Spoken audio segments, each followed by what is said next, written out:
அந்த அண்ணாமலையால் அனுப்பிவிடப்பட்ட இந்த அண்ணாமலை ஒருத்தர் தான் இப்ப தமிழர்களுக்கு குறிப்பாக இந்துக்களுக்கு ஆபத் பாண்டவரா இருக்கார். அதனால அவரும் கரெக்டா அடிச்சு விளையாடுறாரு. இன்னும் இங்க உள்ளே வரல, தமிழகத்துக்கே எதுவும் திரும்பல, இன்னமும் அமெரிக்கால தான் இருக்காரு. ஆனா அங்க இருந்து அவர் ஆட்சி செய்யறார் தமிழகத்தை. அங்க இருந்து தமிழக அரசியல்ல புகுந்து விளையாடுறாரு. அங்க இருந்து தமிழகத்தை சுண்டு வரல, அங்க இருந்து விரல விட்டு இங்க ஆடிட்டு இருக்காரு. இவங்களால பதில் சொல்ல முடியல. ஜோசப் விஜய் அவர்கள் எவ்வளவு சம்பளம் ஒவ்வொரு படத்துக்கும் வாங்கினாருன்னு உண்மையான சம்பளத்தை வெளியிட சொல்லுங்க. குறைஞ்சபட்சம் ஜனநாயகன் படத்துக்கு வெளியிட சொல்லுங்க. நம்ம இதுவரைக்கும் நான் எந்த படத்துக்குமே நான் பிளாக்ல சம்பளமே வாங்கினது இல்ல.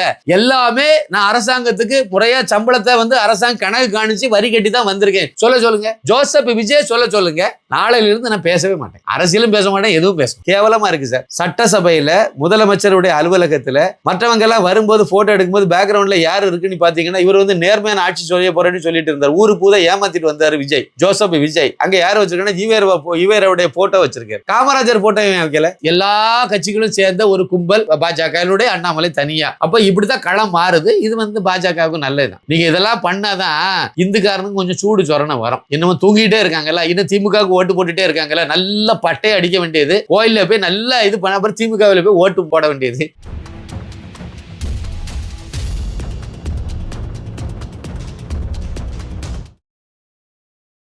நாரதர் மீடியா உணர்வாளர்களுக்கு வணக்கங்கள். நான் உங்கள் விஜய் சின்னசாமி. இன்று நம்முடன் இணைந்திருக்கிறார் இயக்குனரும் எழுத்தாளரும் மூத்த பத்திரிகையாளருமான திரு சின்னப்பா கணேசன் அவர்கள். வணக்கம். வணக்கம் வணக்கம் வணக்கம். நாரதர் மீடியா சொந்தங்களுக்கு எனது பணிவான வணக்கம். அண்ணாமலை அவர்கள் மீண்டும் அடித்து ஆட தொடங்கி இருக்கிறார்.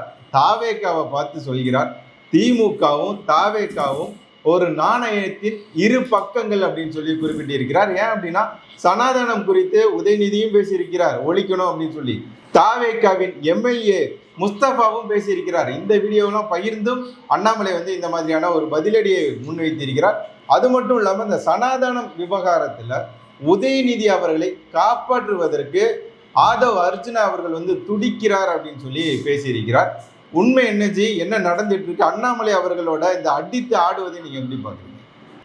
அதாவது அண்ணாமலை ஒருத்தர் தான் இப்போ இந்த எதிர்கட்சிக்கான அரசியலை அமெரிக்காவில இருந்தே கூட பண்ணிட்டு இருக்காரு. அப்படித்தான் நம்ம இதை பார்க்கணும். ஒரு நாணயத்தினுடைய இரு பக்கங்கள் அப்படின்னு சொல்லி திரு அண்ணாமலை ஐபிஎஸ் விஜயனுடைய தவக ஆளுங்கட்சியையும் திமுகவையும் எதிர்கட்சியான திமுகவையும் சொல்லியிருந்தார். நான் என்ன சொல்றேன்னா, அந்த உத்தமர் சொன்னார் பாருங்க, கர்ம வீரர் காமராஜர் ஒரே குட்டையில் ஊறிய மட்டைகள் அப்படின்னு சொல்லி திமுகவையும் அண்ணா திமுக அன்று அவர் சொல்லியிருந்தார். நான் என்ன சொல்றேன் அப்படின்னா, ஒரே குட்டையில் ஊறிய 3 மட்டைகள், எந்த வித்தியாசமும் கிடையாது. நீங்க நல்லா பாருங்க, திமுகவினுடைய நகல் தான் தவக. ஜோசப் விஜய் அதை தான் பண்ணிட்டு இருக்கார்.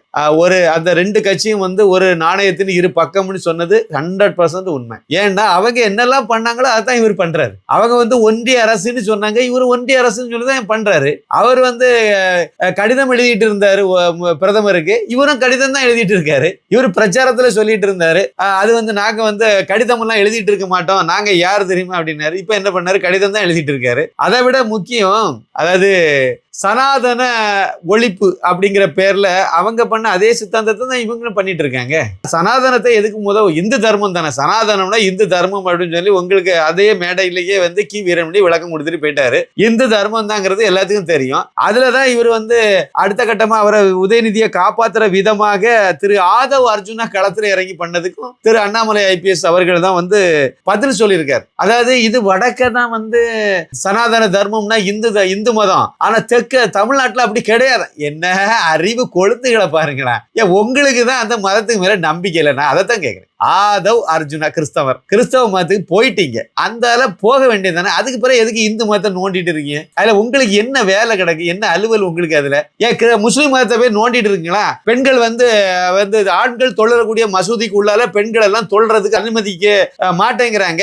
அதெல்லாம் அப்படி இருக்கக்கூடாது, அது பெண்களுக்கு கொடுக்கக்கூடிய ஒரு சுதந்திரத்தை கெடுக்கிற வேலை அப்படி சொல்லிட்டு ஆரம்பிச்சு போங்களாம். அதுக்கு ஒரு சட்டம் கிட்டம் கொண்டு வாங்கலாம். தமிழ்நாட்டுல எல்லா மசூதிலையும் பாதிக்கு இந்த பக்கம் பெண்கள், எப்படி சர்ச்சில் ஒரு பகுதியில பெண்களும் ஒரு பகுதியில் ஆண்களும் உட்கார்ந்து ஜெபம் பண்றாங்களோ அதே மாதிரி மசூதிலையும் நமாஸ் பண்றது ஒரு பகுதி பெண்களுக்கும் ஒரு பகுதிக்கு ஆண்களுக்குன்னு கொடுங்கலாம். யாரு கேட்க போறவங்க? பண்ணுங்களேன் சார். முஸ்தபா வந்து அவர் தான் ரொம்ப நாங்க பெரியாருடைய வழித்தோன்றல்கள், அம்பேத்கரை நாங்க ஏத்துக்கிட்டோம், அதனால வந்து நாங்க வந்து சனாதனம் என்று சொல்லக்கூடிய இந்து தர்மத்தை ஒழிச்சே தீர்வோம் அப்படின்ட்டு கங்கணம் கட்டி சொல்றாரு. வெளிப்படையா சொல்றாரு. எந்த தொகுதியினுடைய எம்எல்ஏ? மதுரை மத்திய சட்டமன்ற தொகுதி. அங்கதான் வந்து மீனாட்சி ஆட்சி செய்து கொண்டிருக்கிறார். அதை முக்கியமா கணக்கில் வச்சுக்கணும். மீனாட்சி அம்மன் கோவில் இருக்கக்கூடிய தொகுதியிலிருந்து வந்திருக்கார். இதுவே வந்து அந்த ஆட்சிக்கு வேட்டு வைக்கக்கூடிய ஒரு முக்கியமான அம்சமா தான் நான் பாக்குறேன். அம்பேத்கர் என்ன தெரியுமா சொன்னாரு? அது ஒரு விஷயத்தை தெரிஞ்சிடணும். இந்த நாடு பிரிவினைப்பட்டு 2 பாகிஸ்தானி பிரியும் போது அம்பேத்கருடைய கருத்து என்னவா இருந்துச்சு அப்படின்னா, இங்க இருக்கக்கூடிய அவ்வளவு முஸ்லீம் நீங்க அங்க அனுப்பிருங்கன்னு சொன்னார். இல்லன்னு சொல்லுங்க. அம்பேத்கர் இப்படி சொல்லல அப்படின்னு சொல்லி திருமாவளவனை சொல்லுங்க. இல்ல யாரையாவது ஒரு ஆளை சொல்லுங்க. அங்க இருக்கக்கூடிய முஸ்லீம்கள் எல்லாம் இங்க எடுத்துருங்க, அங்க இருக்கக்கூடிய இந்துக்கள் எல்லாம் இங்க எடுத்துருங்க, இங்க இருக்கக்கூடிய முஸ்லீம்கள் எல்லாம் அங்க அனுப்பிருங்க. அதுக்கு மேல ஒரு படி மேல போய் அம்பேத்கர் என்ன சொன்னார் அப்படின்னா, எந்த காலத்திலையும் முஸ்லிம்கள் வந்து மத ரீதியா தான் இருப்பாங்க, தேசத்துக்கு மேல பற்றுதல் வைக்க மாட்டாங்கன்னு சொன்னார். கரெக்டா இந்த முஸ்தபாங்கிற இந்த எம்எல்ஏ அதான் சரி, அவன் அப்படிதான் இருப்பாங்க. பாருங்க கரெக்டா. இதுக்கு முன்னாடி உள்ள பழைய வீடியோல இப்ப வலம் வந்துட்டு இருக்குல்ல, அதுல பாருங்க. அதாவது பீஸ்ட்ங்கிற படத்துல வந்து முஸ்லிம்களை வந்து பயங்கரவாதியா குண்டு வைக்கிறவன் எப்படிங்க கதையில எப்படிங்க குண்டு வைக்காதவன் மாதிரி இந்துக்காரனை போய் குண்டு வச்ச மாதிரி காணிக்கணும்னு எதிர்பார்க்கறாங்க. அது எப்படி சாத்தியப்படும்? அது எப்படி சரியா இருக்கும்? ஒரு படத்துல குண்டு வைக்கிற ஒரு முஸ்லீமை காணிக்கணும், குண்டு வைக்கிறவனை தான் வச்சு ஆகணும். உடனே தொப்பி போட்டவன் எல்லாம் வந்து முஸ்லீமா வச்சுட்டீங்க, அவன் வந்து குண்டு வைக்கிற மாதிரி காணிக்கணும். ஆமா, கோயம்புத்தூர் குண்டு வெடிப்ப கதையை எடுத்துக்கிட்டு அதுல வந்து இந்துக்காரன் எல்லாம் சன்னியாசி காவி ட்ரெஸ் எல்லாம் போட்டு வெளியே வச்சான்னு சொல்லி குண்டு வச்சாங்கன்னு சொல்லி காணிக்கணும்னு எதிர்பார்க்கறாங்க. ஒரு கட்டமைப்பை உருவாக்குறாங்க. ஜாபர் சாதிக்க முதலாவது அவங்க ஜமாத்துல இருந்து எங்கேயாவது வெளியே தள்ளி இருக்காங்களா? கோயம்புத்தூர்ல குண்டு வச்சதுக்கு காரணமா இருந்த குடும்பங்கள் எல்லாம் இவங்க குண்டு வச்சது சூத்திரதாரியே அல்வுமா பாஷா, அந்த ஆளை தெய்வமாக்கி விட்டாங்களா? கடைசியில கொண்டு போய் அல்லாவுக்கு பக்கத்துல இருக்கக்கூடிய ஆளுமே ஆக்கி விட்டாங்கல்ல. இதுதான் தப்புங்கிறது. தப்பு செய்தவன் எவராக இருந்தாலும் தவறுதான் அப்படின்னு சொல்லிட்டு அந்த முஸ்லிம் மத அதாவது ஜமாத்துல உள்ளவங்க தலைவர்கள் எல்லாம் என்னைக்கு முடிவெடுக்கிறாங்களோ அன்னைக்குதான் அந்த மதத்துக்கு மேல, அந்த மதத்தை சார்ந்தவர்களுக்கு மேல இந்த பொதுவான பழி விழுறது விடுபடும். பல தடவை நான் சொல்லியிருக்கேன், குண்டு வைக்கிறவன் அதாவது முஸ்லிம்கள் எல்லாரும் குண்டு வைக்கிறது கிடையாது. ஆனா குண்டு வைக்கிறவன் எல்லாம் முஸ்லிமா இருக்கு. அதுக்கு என்ன பண்றது? உலக அளவுல இந்த மாதிரி இருக்கு. அது காரணமே இவங்க இந்த மாதிரிப்பட்ட எத்துவாளிகள் தான். இவங்க சரியானபடி நடந்தாங்க. தப்புனா தப்பு. இன்னொரு விஷயம் நான் சொல்றேன். முஸ்லிமா நீங்க இருக்கீங்க வழிபாட்டால, அவங்க ஆதவ் அர்ஜுனா, அப்புறம் ஜோசப் விஜய், அப்புறம் வந்து உதயநிதி ஸ்டாலின், அப்புறம் வந்து ஜேசிடி பிரபாகர், இவங்க எல்லாம் வந்து கிறிஸ்தவ மதத்தை ஏற்றுக்கிட்டவங்க. அதில் போயிட்டீங்க. அப்புறம் எதுக்கு இந்து மதத்தை நோண்டிட்டு அலையறீங்க? உங்களுக்கு எதுக்கு இந்த வேண்டாத வேலை? இதை கேட்கறதுக்கு ஒரு துப்புக்கட்ட முதலமைச்சரை நம்ம வச்சிருக்கோம். இதை கேட்கறதுக்கு இது வரைக்கும் இந்த மாதிரி எங்க கட்சியில இருந்து சொன்னதும் சரி, சட்டசபையில் அன்னைக்கே சொல்லியிருக்கணும்ல. உதயநிதி ஸ்டாலின் பேசி முடிஞ்ச உடனேயே வந்து எங்களுடைய நிலைப்பாடு இந்த மாதிரி இந்து மதம்னு சொல்லக்கூடிய சனாதன தர்மத்தை அழிக்கிறது எங்க வேலை இல்லை அப்படி சொல்லியிருக்கணும்ல. ஏன் அவர் சொல்லல? சனாதன தர்மம்னா என்னது? ஒருவனுக்கு ஒருத்தினி வாழ சொல்லுது. அது வந்து இவரால முடியாது, ஈவேராவால முடியல. அவர் வளர்த்த மகளையே கல்யாணம் பண்ணிட்டார். கொள்கையில ரொம்ப மேல போயிட்டார். உனக்கு காமம் தேவைப்பட்டுச்சுன்னா நீ பொண்டாட்டி கூட மட்டும் படுக்கணும்னு அவசியம் இல்ல, உன்னுடைய கூட பிறந்த தங்கச்சியை பயன்படுத்திக்க, அக்காளை பயன்படுத்திக்க, அம்மாவை பயன்படுத்திக்க, இப்படி எல்லாம் கொச்சல் லெவல்ல அவர் பேசிட்டு போயிட்டார். அவரை தான் கொள்கை தலைவரை வச்சிருக்காங்க. கேவலமா இருக்கு சார். சட்டசபையில முதலமைச்சருடைய அலுவலகத்துல மற்றவங்க எல்லாம் வரும்போது போட்டோ எடுக்கும்போது பேக்ரவுண்ட்ல யாரு இருக்குன்னு பாத்தீங்கன்னா, இவர் வந்து நேர்மையான ஆட்சி சொல்ல போறேன்னு சொல்லிட்டு இருந்தார். ஊரு பூரா ஏமாத்திட்டு வந்தாரு விஜய், ஜோசப் விஜய். அங்க யாரு வச்சிருக்கா? ஈவேராவுடைய போட்டோ வச்சிருக்காரு. காமராஜர் போட்டோ வைக்கல. நீ காமராஜர் போட்டோ தானே வச்சிருக்கணும். அவர் தானே நேர்மையான ஆட்சியை கொடுத்த மனிதர், மனிதர். அவருடைய போட்டோ தானே நீங்க வச்சிருக்கணும். ஆனா நீங்க அதை வைக்கல. கடலூர் அஞ்சலி அம்மாள் உங்களுடைய கொள்கை தலைவி தானே, அவங்க போட்டோ ஏன் வைக்கல? இல்ல வேலுநாச்சியார் உங்களுடைய கொள்கை தலைவி தானே, அவங்க போட்டோ ஏன் வைக்கல? அப்ப அந்த இடத்துல திமுகவினுடைய நகல், திமுக என்னெல்லாம் பண்ணிச்சோ அதான் வைக்கணுங்கிறதுல உறுதியா இருக்கீங்க. அப்புறம் வந்து சனாதனத்தை எதுக்குறதுல நான் ஏற்கனவே சொன்ன மாதிரி நீங்க வந்து திருசா கூட சுத்திட்டு திரியறதுக்கு சனாதன தர்மம் இடையூறா இருக்கும். ராமன் மாதிரி ஒருவனுக்கு ஒருத்தினி வாழ வேண்டியது இருக்கும். பொண்டாட்டி பிள்ளை கூட ஒழுங்கா கஞ்சி வச்சு குடும்பம் நடத்துன்னு சனாதன தர்மம் சொல்லுது. நீங்க வந்து பொண்டாட்டி பிள்ளைகள் எல்லாம் அனாதையை விட்டுட்டு நீங்க வந்து இங்க முதலமைச்சர்னு மக்களுக்கு வழிகாட்ட போறேன்னு வந்திருக்கீங்க. கேவலமா இல்லையா இது? சனாதன தர்மம் இப்படி சொல்லுது, குடிக்காத சொல்லுது. உங்களால அது இருக்க முடியல. ஒழுங்கா வரி கட்டு, வாங்கின காருக்கு ஒழுங்கா வரி கட்டுன்னு சனாதன தர்மம் சொல்லுது. நேர்மையா இருன்னு சொல்லுது. உங்களால முடியல. வாங்கின காருக்கே வரி ரொம்ப ஒன்றும் போக வேண்டாம். இப்போ வந்து ஜனநாயகன் ஒரு படம் என்ன ரிலீஸ் ஆகல.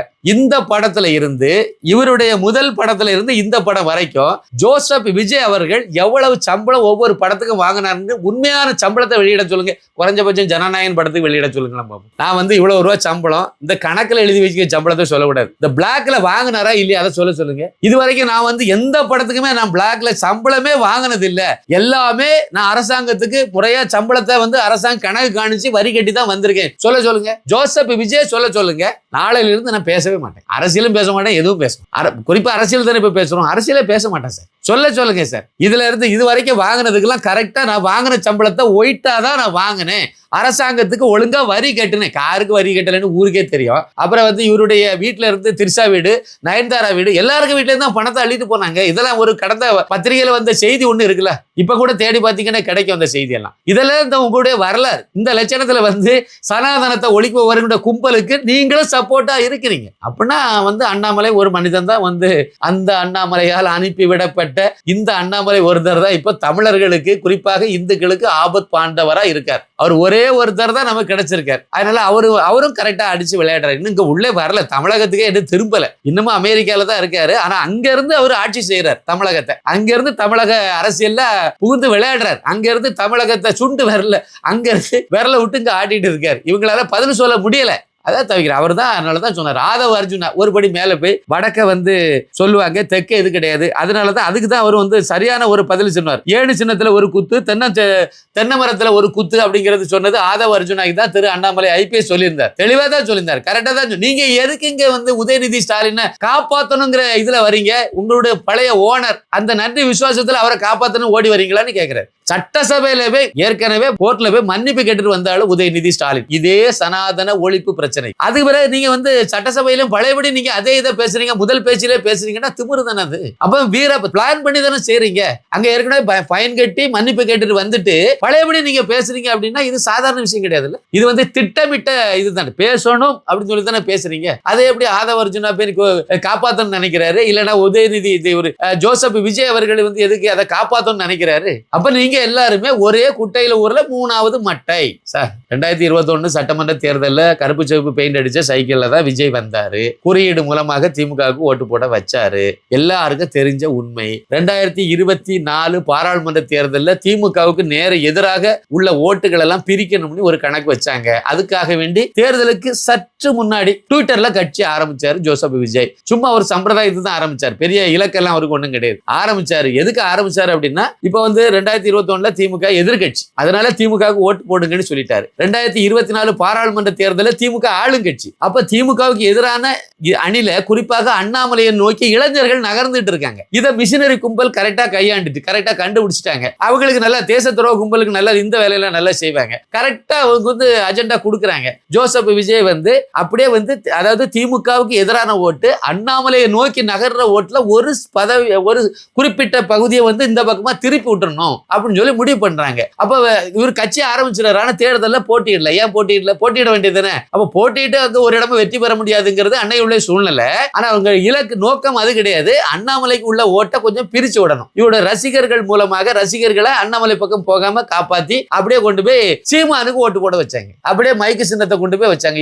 எந்த மைக்கு? 1000 மைக்கு வெளியே அவைலபிளா இருக்கு. ஆனா இவரு எந்த மைக்க வச்சிருக்காரு? அதாவது நாம் தமிழர் கட்சிக்கு 2024 என்ன மைக்க ஒதுக்குனாங்களோ அதே மைக்கு ஒலி வாங்கி அவர் ஒலி வாங்கிட்டு தெரிஞ்சாரு. அதே மைக்க தூக்கி கொண்டு போய் இவர் கோட்டு படத்துக்கு வேண்டி வச்சாரு. கோட்டுங்கிற படமே வந்து நீங்க அந்த பேரே வந்து அண்ணாமலையை இழிவுபடுத்துறதுக்காக ஆடு அப்படிங்கிறதுக்கு அர்த்தத்துல வச்சது, தேடி பிடிச்சு வச்சது. அப்படிப்பட்ட ஒரு வன்மம் பிடிச்ச ஆட்கள் தான் இவங்க. நேர்மையான ஆளும் கிடையாது. நேர்மையா தான் காருக்கு ஒழுங்கா வரி கட்டி இருக்க மாட்டாங்களா? ஒழுங்கா வாங்கல சம்பளத்துக்கு சம்பாதிக்கிற சம்பளத்துக்கு ஒழுங்கா அரசாங்கத்துக்கு கட்டிட்டு பேசுனீங்கன்னா நீங்க நேர்மையை நம்ம ஒத்துக்கலாம். எலெக்ஷன்ல நின்னவங்க எல்லாத்துக்கிட்டே 2 கோடி ரூபாய் ஏதோ வசூல் பண்ணிட்டு தானே விட்டுருக்காரு. பல இடங்கள்ல இவங்க வேட்பாளரே ரூபாய் எல்லாம் கொடுத்தாங்க. அது சரி, அது கூட அவங்க இது கொடுத்தாங்கன்னு சொல்லலாம். நீங்களே வசூல் பண்ணி இவரு புஷி ஆனந்திட்ட கொடுங்க, இங்க கட்சி கொடுங்கன்னு கேட்டதெல்லாம் எந்த வகையில நேர்மையான ஆட்சியை ஏற்றி தரும்? ஏன்னா அவங்க எல்லாம் இப்ப சம்பாதிக்க ஆரம்பிப்பாங்களே, கொள்ளையடிக்க ஆரம்பிப்பாங்களே. அதனால இந்த நேர்மை அது இதெல்லாம் வந்து சும்மா ஒரு வெத்து வேட்டுக்கு வச்சதுதான். 2024 பாராளுமன்ற தேர்தலை பொறுத்த வரைக்கும் மைக்கு சின்னத்தை வச்சு அந்த ஓட்டை திருப்பி விட்டதுனாலதான் அண்ணாமலைக்கு வர வேண்டிய ஒரு ஓட்டு 4% பிரிஞ்சு நாம் தமிழருக்கு போய் அவருக்கு சதவீதத்துக்கு மேல போய் அவருக்கு வந்து நாம் தமிழர் கட்சிக்கு ஒரு அங்கீகாரம் கிடைச்சு. இந்த எலெக்ஷன்ல பாருங்க, நாம் தமிழர் ஓட்டு 4% கீழே போயிட்டியா. அந்த ஓட்டெல்லாம் பழையபடி விஜய்க்கு போயிட்டு அண்ணாமலை ஒருவேளை களத்துல இருந்தா அது அண்ணாமலைக்கு போயிருக்க வாய்ப்பு இருந்திருக்கும். ஏன்னா படிச்சவங்க கொஞ்சம் சிந்திக்கக்கூடியவங்க அந்த பக்கம் போயிருப்பாங்க. அண்ணாமலை முதலமைச்சர் வேட்பாளராக களத்தில் இல்லை, அதனால அது எல்லாமே விஜய் போச்சுது, வெற்றி பெற்றாங்க. இப்ப நான் என்ன கேட்கிறேன்னா, வெற்றி பெற்றதெல்லாம் கிறிஸ்டின் போட்டு தான் வெற்றி பெற்றாங்களா? கிடையாது இல்ல, இந்துக்காரனும் ஓட்டு போட்டாங்கல்ல. ரசிகர்களா இருக்கட்டும், பொது ஜனங்களா இருக்கட்டும், எல்லாம் இந்துக்காரன் தானே. அப்ப இந்துக்காரன் ஓட்டே இல்ல முஸ்லீம் கிறிஸ்டின் இன்னொரு சொல்ல போனா கிறிஸ்தவங்க எல்லாம் முழுக்க வந்து விஜய்க்கு ஓட்டு போடவே இல்லை. பெரும்பாலான இடங்கள்ல சர்ச்சில் சொல்லி கரெக்டா அவங்க வந்து திமுக கூட்டணி தான் ஓட்டு போட்டாங்க. இல்லைன்னா திமுக வந்து 25 சீட் வாங்கியிருக்குமாங்கிறது தெரியல. ஏன்னா முழுக்க அவங்க கிறிஸ்டின் அதிகமா உள்ள பகுதி. கன்னியாகுமரி மாவட்டத்தில் எடுத்துங்க, திமுக கூட்டணிக்கு மொத்தம் 6, அதுல 5 சீட்டு திமுக கூட்டணிக்கு தான் போயிருக்கு. கிறிஸ்தவங்க அதிகமா உள்ள பகுதி. அல்ல பல்வேறு இடங்கள்ல அப்படித்தான் விழுந்திருக்கு. அதனால அவங்கள வெற்றி பெற வச்சதுல மிகப்பெரிய பங்கு, அதிகமான பங்கு இந்துக்காரங்களுக்கு தான். அந்த இந்துக்களுக்கு தான் இப்ப வந்து அந்த ஓட்டு போட்ட இந்துக்களை அவமதிக்கிறது, இந்துக்களை அதாவது சனாதன தர்மம்னு சொல்லக்கூடிய இந்து மதத்தை அழிப்போம்னா என்ன அர்த்தம்? இந்துக்கள் எல்லாம் ஒட்டுமொத்தமா செய்ய போறேன்னு அர்த்தம். முதல்ல உதயநிதி ஸ்டாலின் அவங்க வீட்டுல இருந்ததுன்னா ஆரம்பிக்கணும். முதல்ல உங்க வீட்டுல இருந்து சனாதனத்தை ஒழிக்க போறேன். அதனால சனாதனத்தை பின்பற்றவங்க எல்லாம் காலி பண்ணதானே ஒழிக்க முடியும். இல்லைன்னா எப்படி ஒழிப்பீங்க? இல்லைன்னா எல்லாத்தையும் மதம் மாற்றி விடணும். வேற ஒரு கிறிஸ்தவ மதத்துக்கும் முஸ்லீம் மதத்துக்கும் மதம் மாத்தணும். வீட்டுல இருந்து ஆரம்பிச்சா சரியா இருக்கும். அதை நீங்க ஒழிக்காலும் சரிதான், இல்ல நீங்க அவங்கள கிறிஸ்தவ மதத்துக்கோ முஸ்லீம் மதத்துக்கோ மாத்திட்டு பண்ணாலும் சரிதான். ஏன்னா நீங்க கிறிஸ்தவர், அதனால ப்ரௌடு கிறிஸ்டின் வேற, அதனால உங்க அம்மாவையும் கூட்டிட்டு போனாலும் சரிதான். ஏதாவது பண்ணுங்க.